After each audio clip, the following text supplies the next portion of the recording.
Então, antes disso, né? Metade eu não vi, né? Bom dia! Bom dia! Bom dia! Bom dia! Perdão, falha nossa, né? Não parei lá na rodoviária, né? Os dois ônibus da missa. Pois é, tá vendo só? Tá vendo? Sacanagem. Agora é público total na volta. Né? Plateia geral. Público total! Bom, pessoal, onde é que nós andamos, né? Primeiro o que é que nós fizemos até agora? Saímos de Porto Alegre, viemos pela Usina São Bento, né? Entramos aqui em Pantano e estamos descendo em direção à Encruzilhada. Né? Então, cadê a Encruzilhada? Encruzilhada do Sul, está aqui. Então, está aqui a estrada. Né? Nós estamos próximo da borda do Granito Encruzilhada. Né? Na verdade é um complexo granítico, né? Uma associação de litologias graníticas, onde este aqui talvez seja o termo mais máfico, o termo mais básico do Granito Encruzilhada, é esse onde nós estamos em cima. Que foi que nós vimos, né, nas nossas duas primeiras aulas lá, né, olhando amostras, né? Nós vimos todas aquelas rochas que estavam entre cianogranitos, alcalifeldspato-granitos, né? Foi a nossa primeira aula. Depois nós pegamos os termos um pouco mais máficos, grandioritos, né, monzogranitos e grandioritos, né? E esse aqui então já está entre os grandioritos e os tonalitos. Grandioritos, tonalitos, dioritos, ou seja, os termos mais básicos, né, dessa nossa associação granítica são esses aqui que nós estamos enxergando. O que acontece? Né? O granito encruzilhada, ou seja, as litologias que compõem o granito encruzilhada, variam lá desde os nossos termos mais diferenciados também, ou seja, nós temos cianogranitos relacionados à encruzilhada. Por sinal, a cidade de Encruzilhada está em cima de um cianogranito. Né? Então, o que acontece? O que nós temos são misturas de magmas. Né? Ou seja, o que nós estamos enxergando aqui é um conjunto de processos de diferenciação dentro de uma câmara magmática. Né? Então, evidentemente, nós estamos vendo a primeira litologia, que são esses grandioritos, atonalitos, né? Talvez até dioritos aqui. Mas nós já podemos ver, né, que nós temos feldspato alcalino, ainda tem fenocristais de feldspato alcalino, né? Ou seja, algumas coisas já estão se diferenciando.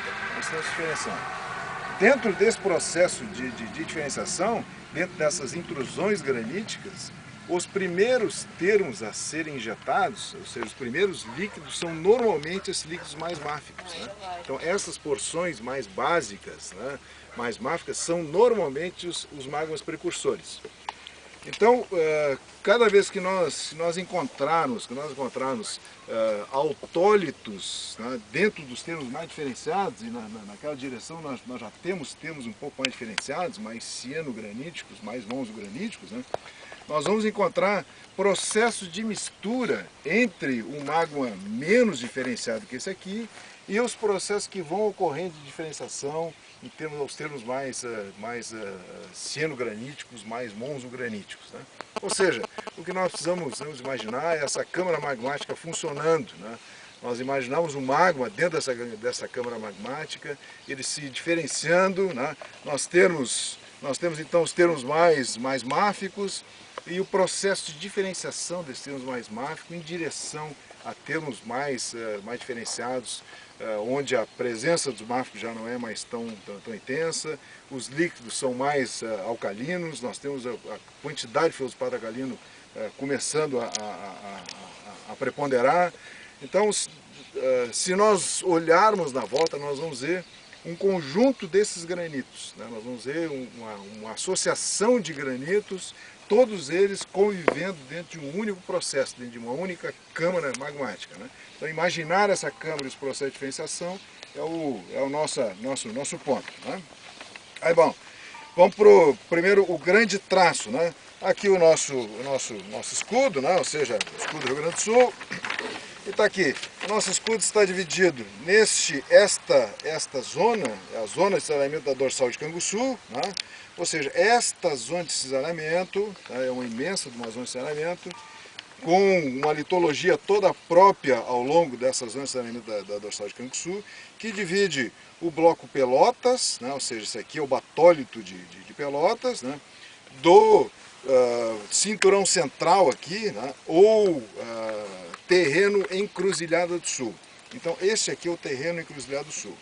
Esse terreno Encruzilhada do Sul tem uma série de intrusões graníticas, né? Uma série de maciços graníticos, onde nós estamos vendo um deles, nós estamos vendo o maciço de Encruzilhada do Sul. Então toda essa zona, esse rosa aqui é o granito Encruzilhada do Sul. E as divisões nos seus faces, né? Então nós temos diversos corpos cartografados dentro do Encruzilhada do Sul que mostram essa variação faciológica.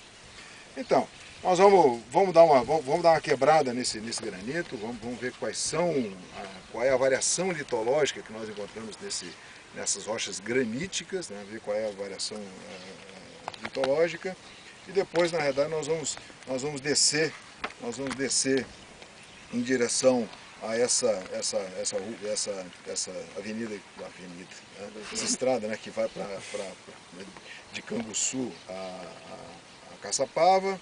Nós vamos ver um outro afloramento bem próximo dessa dorsal de Canguçu. Na verdade, elementos tectônicos principais aqui do escudo, né? A dorsal de Canguçu, que é essa faixa, e esta falha aqui, ó, é uma das maiores falhas do estado. Isso aqui é conhecido como Passo do Marinheiro, né? Então nós vamos dar uma olhada nessa Passo do Marinheiro. E depois, então, vamos olhar um afloramento do Batal de Pelotas, né? nessa região, e vamos olhar algumas alcalinas subsaturadas, que se conhece como Passo da Capela, né? Então vamos ver esse afloramento aqui, esse aqui embaixo, vamos olhar essas alcalinas, aí vamos a Caçapava. Tá? Outra, só para nós irmos nos afinando, né? Esse mesmo granito, né? Vocês já viram ele com a Andréa numa outra situação. Um pouco, 2 ou 3 quilômetros antes daqui, vocês viram um granito, só que era um termo mais alcalino, ou seja, um termo mais diferenciado do que esse, né? Contendo xenólitos de anortosito, né? Ou seja, o granito que vocês viram lá é exatamente esse mesmo granito, né? Só que um termo mais diferenciado. E aí eu gostaria que vocês prestassem atenção, né? Por que o xenólito de anortosito, né, tem limites extremamente bem definidos, né? Ou seja, nós olhamos o granito e olhamos o xenólito de anortosito, que é perfeitamente delineado, né? Nós não temos processo de assimilação nenhum, né? Por quê, né? Porque aquele xenólito é um xenólito de alta temperatura, né? Ou seja, para nós conseguirmos digerir um xenólito de um plagioclásio bitaunítico, né? Ou seja, um plagioclásio de alta temperatura, é extremamente complicado, né? Ou seja, é um magma de mais baixa temperatura, contendo fragmentos de uma rocha de muito mais alta temperatura. O que é que acontece com o fragmento em si, né? Nada, né? O fragmento se mantém praticamente intacto. Nesse aqui acontece exatamente o contrário, ou seja, aqui nós temos xenólitos e aqui nós vamos ter autólitos, né? O que é o autólito, né? Este termo menos diferenciado vai fatalmente estar sendo englobado pelos termos mais diferenciados que estão aí na volta.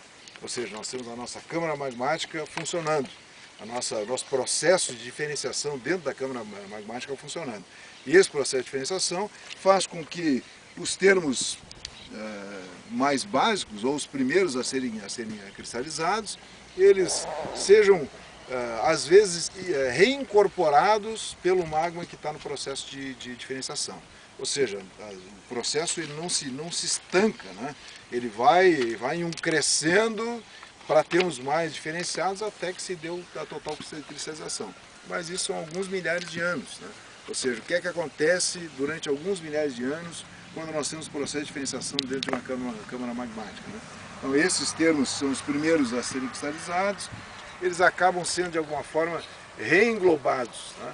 Então nós vamos ver autólitos, né, dentro dos seus mais diferenciados, autólitos sendo parcialmente digeridos ou reincorporados a esse magma granítico.